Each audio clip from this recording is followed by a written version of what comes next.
Hello, friends. This is Mel, your host on the Whistler radio channel and the Whistler podcast. We've got a really great classic Whistler episode, just as it was first heard decades ago. It's called Witness at the Fountain, originally aired September 9th, 1946. Randy Dean isn't like other newspapermen. While the rest of the press room runs on chaos and coffee, he lives by the clock, precise, cautious, and planned down to the last white shirt. Now a top syndicated columnist with a publisher's daughter for a wife, Randy believes nothing in his carefully mapped life can go off schedule. But a man who controls everything seldom sees what he can't control coming. The Signal Oil Program, The Whistler.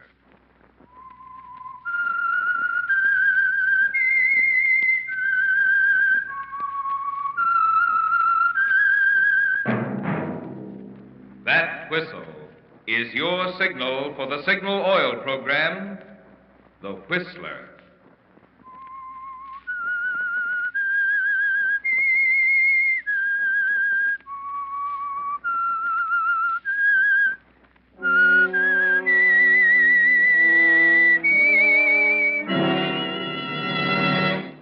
I am the Whistler, and I know many things, for I walk by night.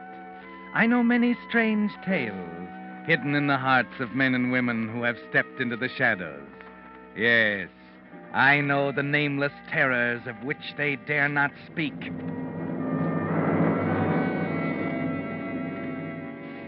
Yes, friends, it's time for The Whistler, rated by independent research the most popular West Coast radio program. And remember, let every traffic signal remind you, with new Signal gasoline, you do go farther than ever. Look for the familiar big yellow and black circle sign that identifies those popular Signal service stations throughout the West from Canada to Mexico. And now, the Whistler's strange story, The Witness at the Fountain.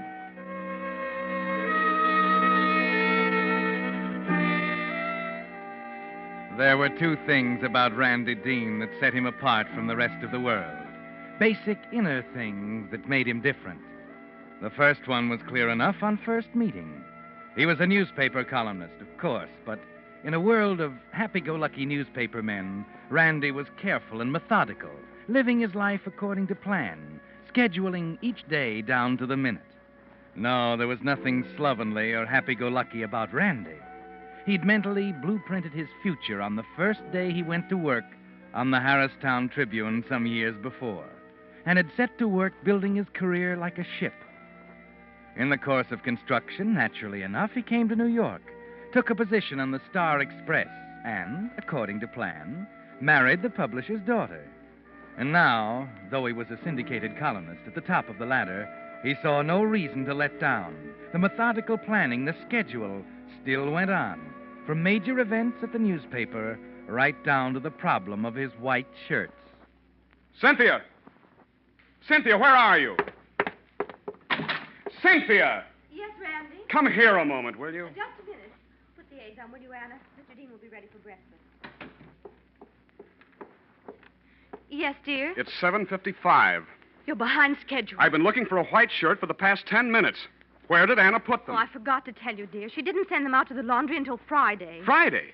They go out on Wednesdays. She knows that. You have to make allowances, dear. After all, the poor girl's just become engaged. Hang it, Cynthia. Her engagement has nothing to do with it. The point is that white shirts are scarce as hen's teeth, and unless she sends them out on Wednesday when she's supposed to... Not so loud. She'll hear you. I don't care if she does. It's about time somebody talked to her. It isn't only the shirts. My gray sharkskin suit is still hanging in the closet. What about that? It's Monday, darling. My suits go to the cleaners Monday morning. I've told her a dozen times. But you won't wear it again for weeks. I want it ready when I need it. All right, dear. I'll tell her. Now, you won't say a word to her about it at breakfast, will you? Oh, very well, Cynthia. I'll go and see how your eggs are coming. All right. Oh, Cynthia. Yes? No 2.5-minute eggs this time. 3.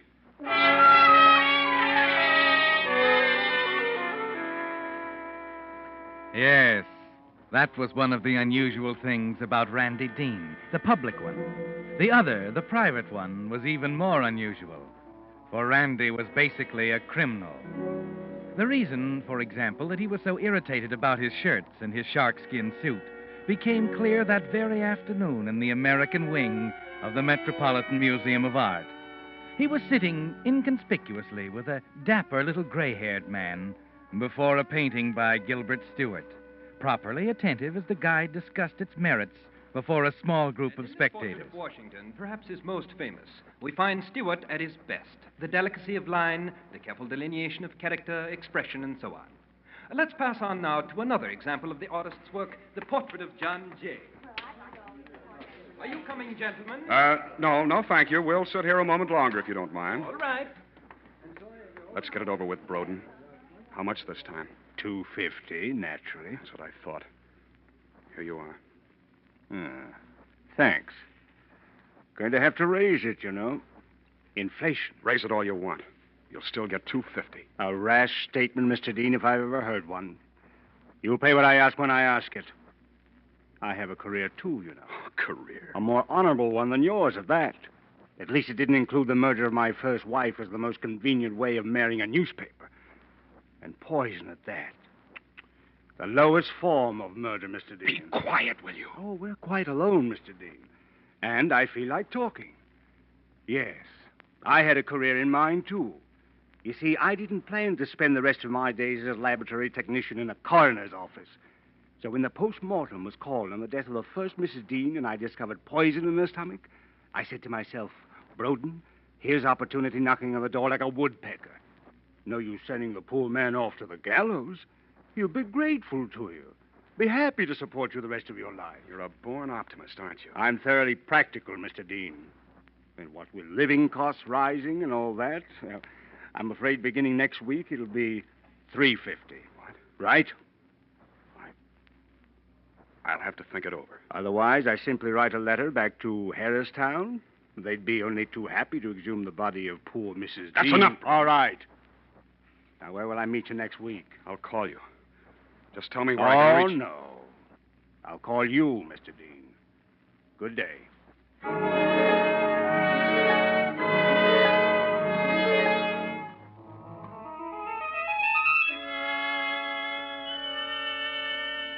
Yes, Randy. Mr. Broden had a blueprint for his future, too. And for more than 4 years now, you've been meeting him secretly once a week. First it was $100, then $200. Next week, $3.50. And all he has to do is remind you of the first Mrs. Dean to make you, cooperate. Yes, in his way, Mr. Broden is just as meticulous as you are. He realizes, of course, that his career depends upon yours. And he's been very careful to keep your meeting secret, so that nobody has the slightest suspicion that any connection between the two of you exists. That fact suddenly becomes important a few days later. Terry Lund of the Homicide Department is your guest for lunch at the Press Club. And of course he falls back on his favorite subject, crime detection. I'm afraid I don't get it, Terry.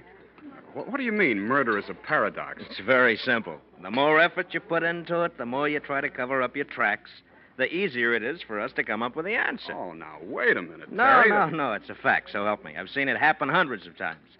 The Fancy Dan kind of killer is a lead pipe cinch. It's the stupid ones that worry us. Well, what do you mean by that? Well, we start with a corpse, right? Yeah? First, we identify the guy. Mm-hmm. Next, we start looking for motives. Yeah?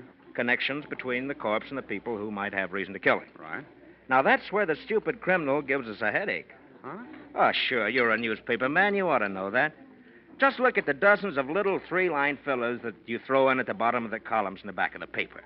Unidentified robbery victim, man found in alley, suspected suicide on beach. Yeah? Why, every one a case where some stupid bohunk just walked up to someone he'd never seen before and slugged him and walked away. So there we are, standing around a corpse all dressed up and no place to go.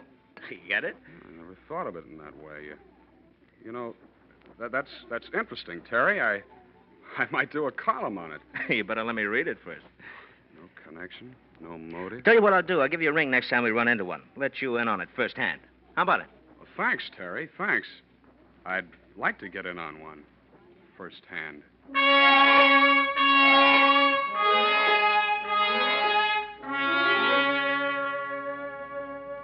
No connection, Randy. No way you could possibly be implicated should your friend, Mr. Broden, find himself in one of those little 3-line fillers at the bottom of page 8. It suddenly seems so simple that you wonder why you balked at murder a second time. Why you submitted to Mr. Broden's demands for 4 long years. And at that point, you make up your mind. The next meeting with Mr. Broden will be his last. As usual, his call comes in late Saturday evening, and you're ready for it.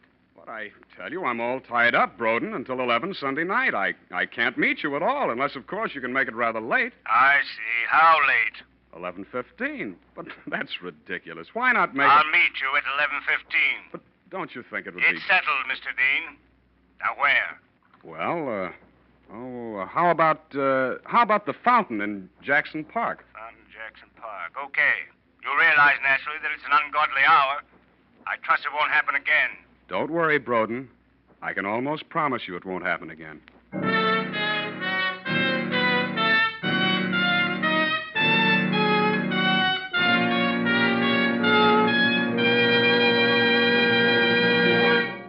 With the prologue of The Witness at the Fountain, the Signal Oil Company brings you another strange tale by The Whistler.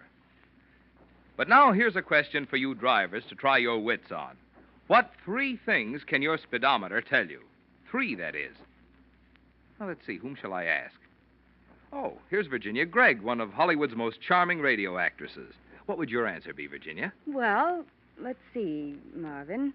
Your speedometer tells you how fast you're going. That's 1. And your speedometer tells you how far you've gone. That's 2.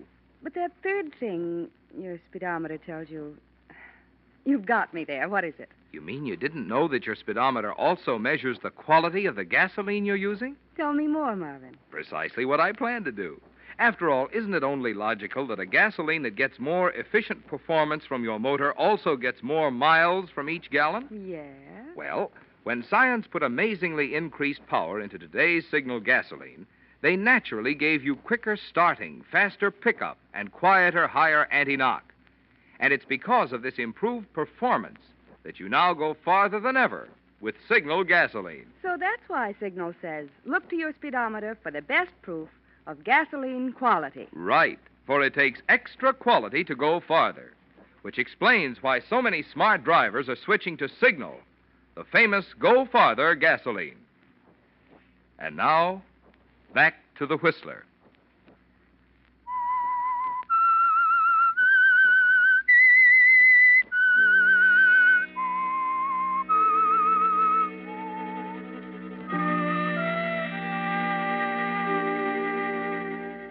So you've finally made your decision, Randy. Mr. Broden's appointment with you at the fountain at Jackson Park at 11:15 Sunday night will be his last. No more secret meetings, no more blackmail, no more threats. And it'll be the stupid type of murder, the kind of crime Lieutenant Terry Lunn told you it was almost impossible to trace. The kind in which there is no connection between murderer and victim, no traceable motive. Because you're positive that no connection between you and Mr. Broden will ever come to light. Both of you have been too careful to keep it a secret. But murder, even the stupid kind, is a terrifying thing. And it's hard for you to keep your mind on your work during the next few days. Harder still to sleep at night. It takes all your time, doesn't it, Randy? Just thinking about it. Randy. Huh? What's the matter, dear? You almost jumped out of your chair. You startled me. I was just thinking about Monday's column. Well, we should forget that old newspaper for 5 minutes. I'm getting worried about you. Randy, I was talking to Barbara Melvin today. She and Jimmy are coming over Sunday night, you know. What? What did you say? The Melvins, dear. You knew they were coming for dinner Sunday night. You didn't tell me anything of the kind. I'm sorry, Randy. I must... They'll have to make it another night. But, dear, it's all set. I'm sorry, Cynthia. Sunday night is out. I'm simply not up to having company for the rest of the week. I'm tired out, exhausted. Terrible pressure at the office. All right, Randy, dear. You don't have to explain. I understand. I'm glad you do. You don't have to tell me, Randy. Huh? Tell you what? Why you're acting this way. I'll simply tell the Melvins it will have to be another night. That's all.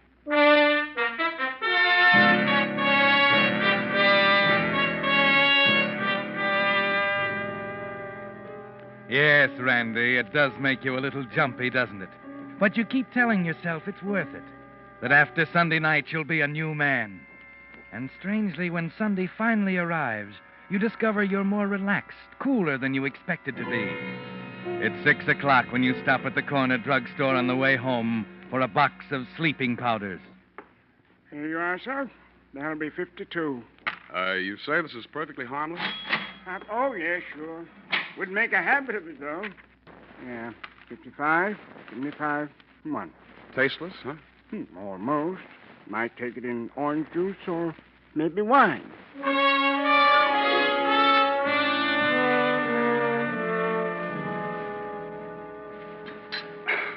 Excellent dinner, dear. That steak was delicious.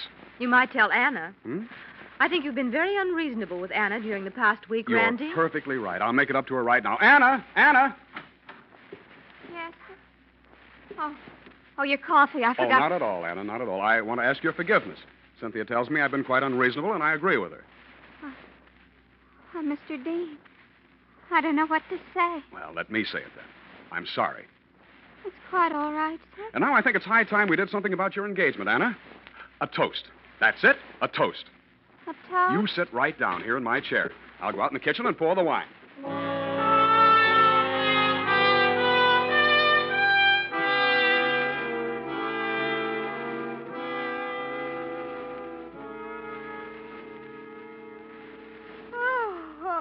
Oh, my goodness, Randy, I don't know what's the matter with me. I'm dead to the world, and it's only 9. Where's Anna? In bed. She gave up the ghost a half hour ago. Well, might as well go to bed. I'm tired, too. Oh, the wine, I suppose. What? Always affects me that way. You should know better than to give me wine after dinner, dear. Come on, let's go to bed.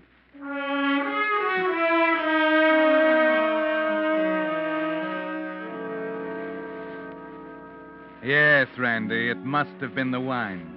By 10 o'clock, Cynthia's sound asleep. Both she and Anna would swear you were here all night. But it will never come to that, will it?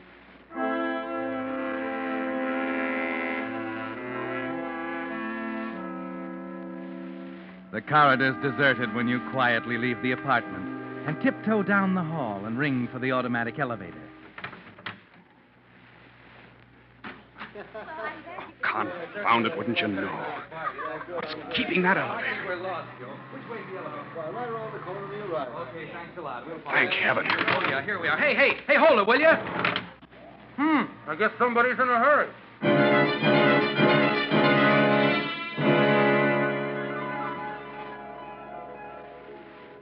You wish you hadn't picked the fountain. It's too exposed. Lawn stretching in every direction from the path around it. The shrubbery and trees at least 50 yards away. But luckily, the light over the fountain is blown out. The darkness will cover you.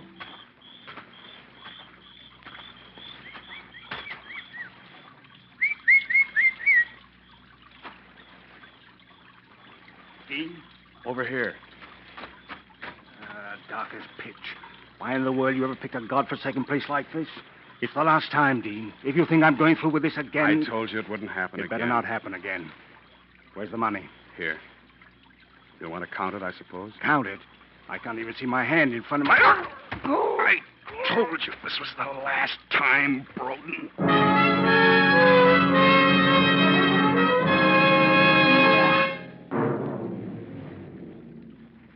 It's all over now, Randy. You let him slump to the ground. Yeah, Broden. The last time. Now, his identification. The contents of his pockets. Suit label, laundry marks. It should only take you a minute. And then... Down this way, Eddie, by the fountain. Yeah. No way to run, Randy. Lawn in all directions. He'd be sure to hear you. And then you see a park bench a few feet away at the edge of the path. It's your only chance.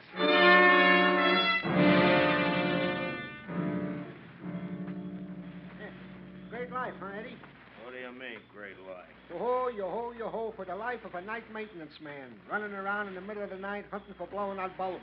You says that light over the fountain? Yeah, I'll go back to the truck and get a lamp. check. Stone cold dead in the market. Stone cold dead. Hey, what's the matter, pal?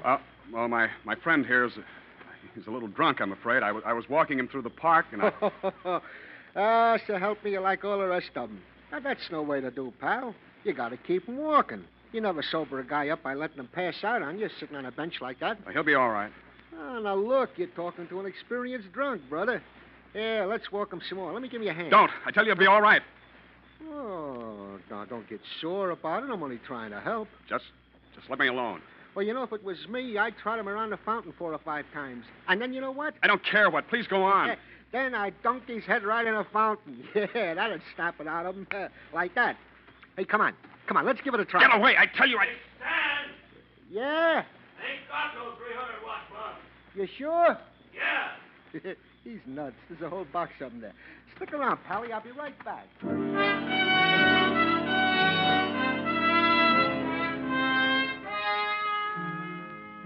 Your knees are so weak you can hardly get up off the bench as the night maintenance man walks back to his truck.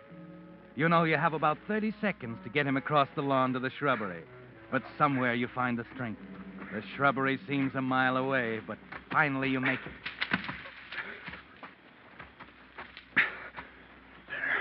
There. Drag him inside. Oh, don't be that way, Julie. Come on, give us a little kiss, huh? I told you you're my big heart. Art. Huh? Someone in the bushes. Where? Right over there. Hey! Hey, who's there? I heard it. Okay, my friend, I'm coming in there. No. There he goes.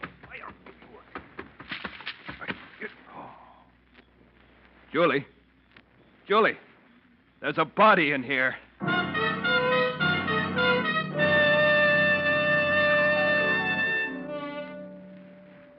You thank heaven for the darkness. At least they couldn't see you. The maintenance man, that kid and his girl. They'll never be able to identify you in a million years, will they, Randy? An hour later, you're back in the apartment, safe in bed, with Cynthia sound asleep at the other side of the room. Still safe, Randy. Still no connection, no motive. Still safe. Still safe. Randy, darling. What? Oh, what time is this, Cynthia? I hope you don't mind, dear. I let you oversleep 45 whole minutes. You seem so exhausted. Oh, yeah. I was exhausted. Anna's bustling around in the kitchen now getting your breakfast. Well, better get up. Randy, you're a sweetheart. What? You know, sometimes I tell myself I'm married to an old stick. Then you surprise me like you did last night, and I know I'm wrong. Last night? Well, you made a new woman out of Anna. It was a nice thing to do. What are you talking about, Cynthia? Apologizing to her that way, dear, and the wine. She was almost in tears. Oh, that. And believe me, it works. You don't catch flies with vinegar, you know. She got your cleaning off this morning right on the dot. And there's a big sign on the kitchen calendar. Laundry Wednesday. Well, I hope she keeps it up. Better get going. I'm never going to get to work. Oh, that reminds me, Randy. Hmm? Terry Lunn called. What do you want? Well, I don't know. I told him you were asleep, and he said to have you call when you got to the office. That's all he said? Why, yes. Is it that important? Why? You're white as a sheet.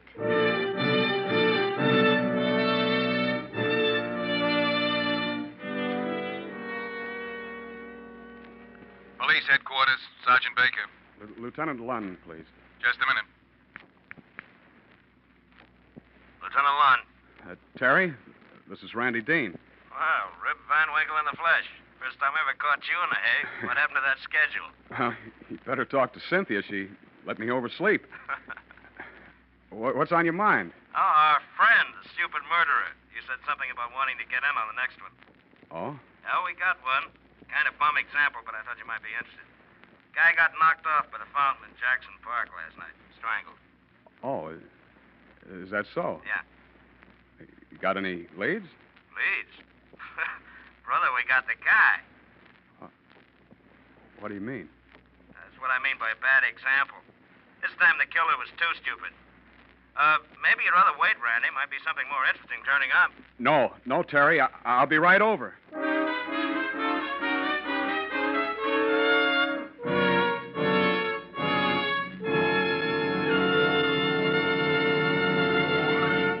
The Whistler will return in just a moment with the strange ending of tonight's story.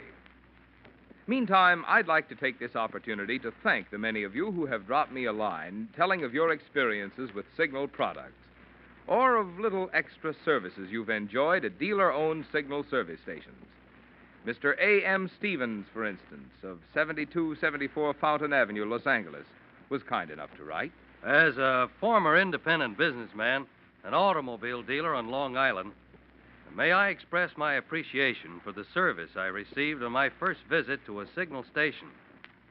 My car had scarcely come to a halt at the pump when the attendant wiped off the windshield. Then he asked about the air and water. After offering all the service he could, he finally got around to selling some gasoline. But perhaps this is not of the ordinary for a Signal dealer, as Signal seems to realize that the man at the pump is one of the most important men in the organization. The Signal dealer at 7318 Sunset Boulevard certainly lives up to your claims by showing as much interest in serving a customer as in selling him. It's a real pleasure to have your car serviced by dealers like this. And from now on, I'll be with Signal all the way. Thank you, Mr. Stevens. Signal Oil Company is genuinely grateful for such expressions from the motoring public.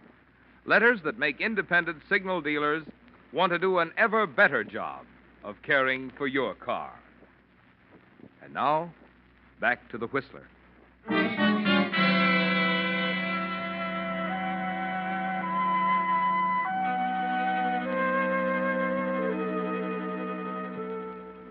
There was no connection between you and Mr. Broden, Randy. You repeat it over and over in your mind as you hurry across town to Terry Lunn's office in the homicide department. No connection. No way they could link you with the murder at the fountain in Jackson Park. And yet Terry told you just 15 minutes ago that they had the killer already. Some itinerant, perhaps. Some wayward bum who happened by at the wrong moment. Well, no matter. Mr. Broden is out of the way, and the bum goes to the chair, and that's that.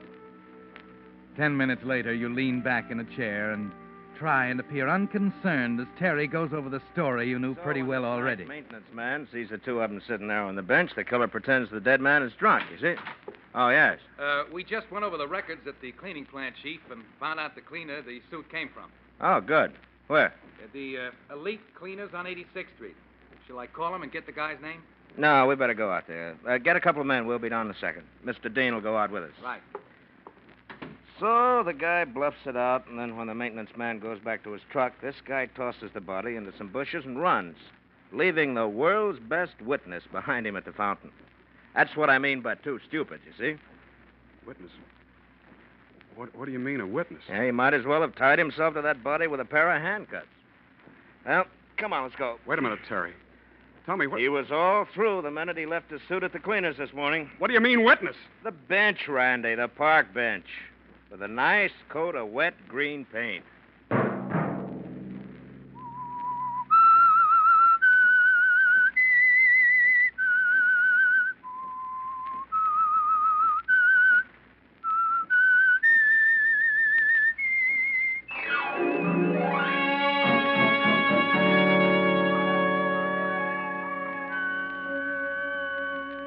Next Monday at 9 o'clock, the Whistler will bring you another strange tale.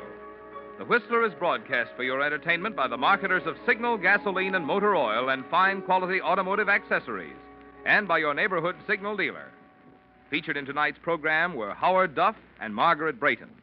This program, directed by George W. Allen, with tonight's story by Harold Swanton, music by Wilbur Hatch, is transmitted to our troops overseas by the Armed Forces Radio Service.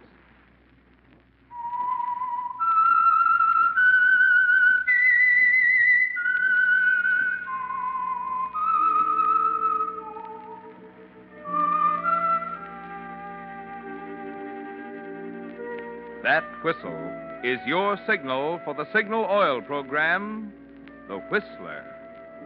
This is Marvin Miller speaking, reminding you to look for those familiar yellow and black circle signs that identify those popular signal oil stations throughout the West from Canada to Mexico. This is CBS, the Columbia Broadcasting System.